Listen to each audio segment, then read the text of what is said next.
Israel लगातार एक के बाद एक ईरान पर हमले कर रहा है, लेकिन पलटवार अब ईरान ने भी शुरू कर दिया है। हाइफा और तेल अवीव पर हमले के बाद नेतन्याहू आग बबूला हो चुके हैं। वहीं ईरान के सर्वोच्च नेता अली खामनेई ने कह दिया है कि ये जंग तो वैसे इजराइल ने शुरू की है, लेकिन इसे खत्म ईरान करेगा। और कुछ ही देर में इजराइल को फिर से टारगेट बनाने की तैयारी शुरू कर दी गई।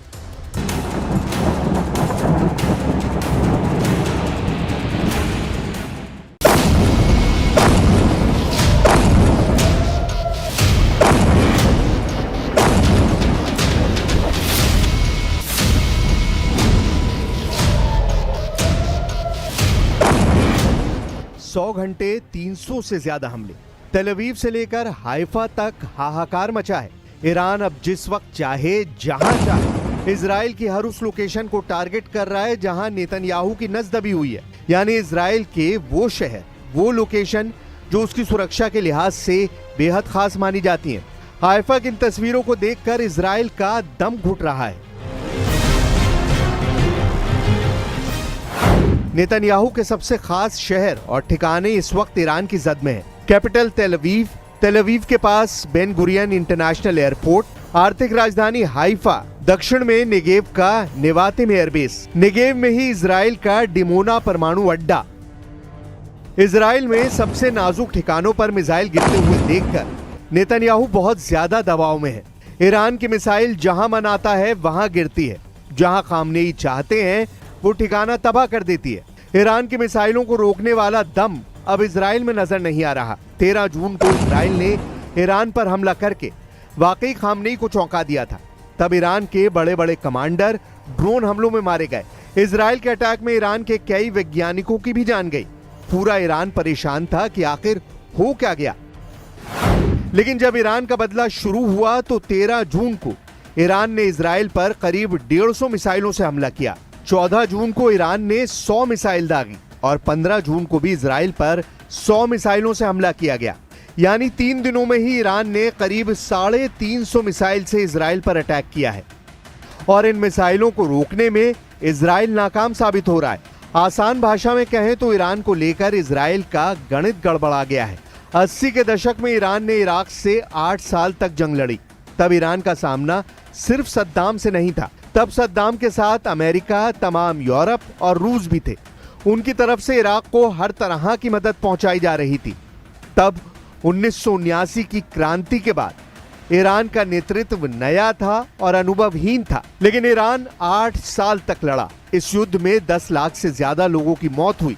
अभी तक के इजराइल और ईरान के युद्ध में खामनेई अकेले नजर आ रहे हैं, जबकि इजराइल के साथ अमेरिका और यूरोप साथ साथ खड़ा नजर आ रहा है।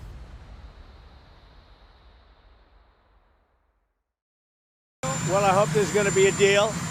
I think it's time for a deal, and we'll see what happens. But sometimes they have to fight it out. But we're going to see what happens. I think there's a good chance there'll be a deal.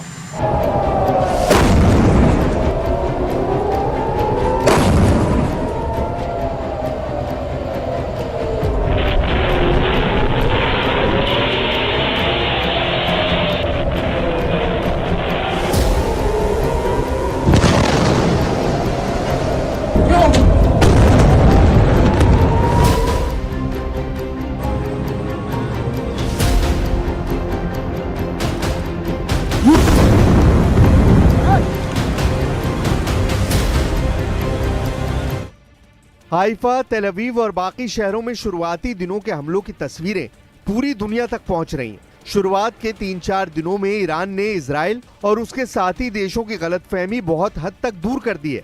Iran की missile अब Israel को आंख झपकाने का मौका भी नहीं दे रही है। यही वजह है कि बड़ा सवाल ये भी है कि इजराइल का मिसाइल डिफेंस काम क्यों नहीं कर रहा। जिस इजराइल के पास दुनिया का सबसे बेहतरीन एयर और मिसाइल डिफेंस है, उसका स्ट्राइक रेट गाजा में हमास और हिजबुल्लाह के खिलाफ 90% था, लेकिन ईरान की मिसाइलों के खिलाफ उसका स्ट्राइक रेट 60% भी नहीं रह गया है।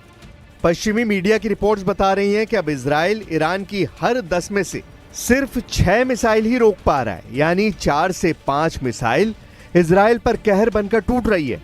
हाइफा और तेल अवीव का हाल देखकर साफ लग रहा है कि इजराइल के पास ईरान के खिलाफ कोई कारगर उपाय नहीं बचा है, क्योंकि जब ईरान की मिसाइल लॉन्च होती है तो वो अपने तय वक्त तेल अवीव या फिर हाइफा में पहुंचकर हमला जरूर करती है। इनको शुरुआती स्टेज में ही अगर रोक दिया जाए तो ठीक, नहीं तो एक बार इजराइल के ऊपर पहुंचने के बाद मामला 50-50 रह जाता है। यही वजह है कि इजराइल में अमेरिका का third missile defence system fail हो गया, इजराइल का अपना एरो मिसाइल डिफेंस सिस्टम भी फेल हो गया, इजराइल का David sling air defence system भी नाकाम हो गया और इजराइल का मिस्टर भरोसेमंद आयरन डोम भी नाक रगड़ता हुआ नजर आया। It's a numbers game. It's how many ballistic missiles the Iranians have got versus how many interceptors the Israelis have got, and the Israelis can push those numbers in their favor by hitting the missile bases in Iran, hitting the launchers when they move out of the bases, etc., and trying to suppress the Iranian offensive capability in Iran, as well as intercept the missiles as they're approaching Israel. Iran की मिसाइलों की आग ने America को भी बेचैन कर दिया है। इसकी तपिश फ्रांस तक फैल रही है और पेरिस से तो ये भी मैसेज तेल अवीव पहुंचा है कि अगर जरूरत होगी तो फ्रांस इजराइल को बचाने भी आगे आएगा और ईरान पर भी हमले को वो तैयार है। वैसे अभी तेल अवीव और हाइफा से इजराइल को बड़े झटके वाली खबर है। हाइफा में ईरान की मिसाइलों ने इजराइल के मिसाइल कारखानों को टारगेट किया है। ये ऐसी फैक्ट्री है जहां Iron Dome, David Sling, Spike missile, Trophy system, Popeye और पाइथन जैसी मिसाइल बनाई जाती हैं।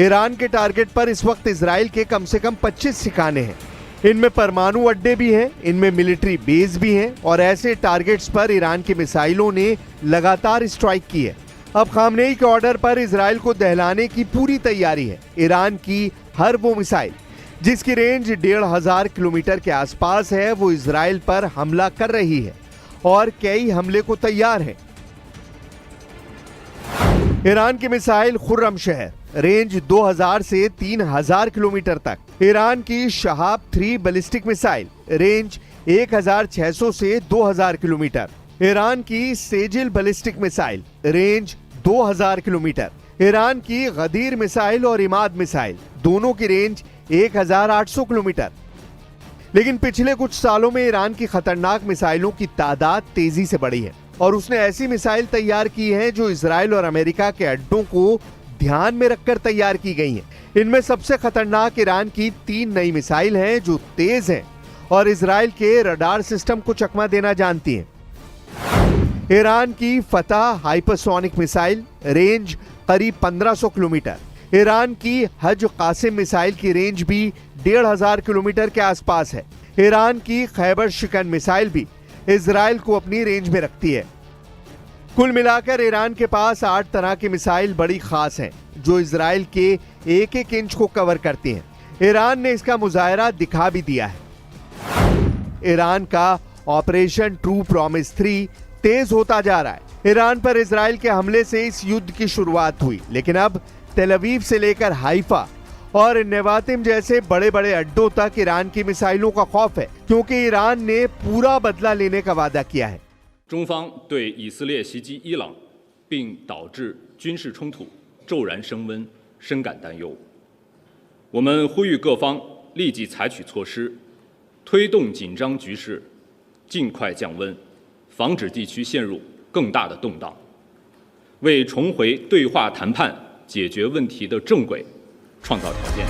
हाइफा की रिफाइनरी से लेकर तेल अवीव में इजराइल के पेंटागन तक इन मिसाइलों ने अपनी फायर पावर दिखाई है। इसी मिसाइल पावर के भरोसे ईरान के सर्वोच्च नेता को पूरा यकीन है कि वो अपने कमांडरों और वैज्ञानिकों की हत्या का बदला लेकर रहेंगे। खामनेई का ऑर्डर है कि अब इजराइल बचेगा नहीं। इजराइल से अब 100% बदला लेगा ईरान। फिर सामने चाहे अमेरिका हो या पूरा यूरोप इजराइल की मदद करने क्यों न पहुंच जाए।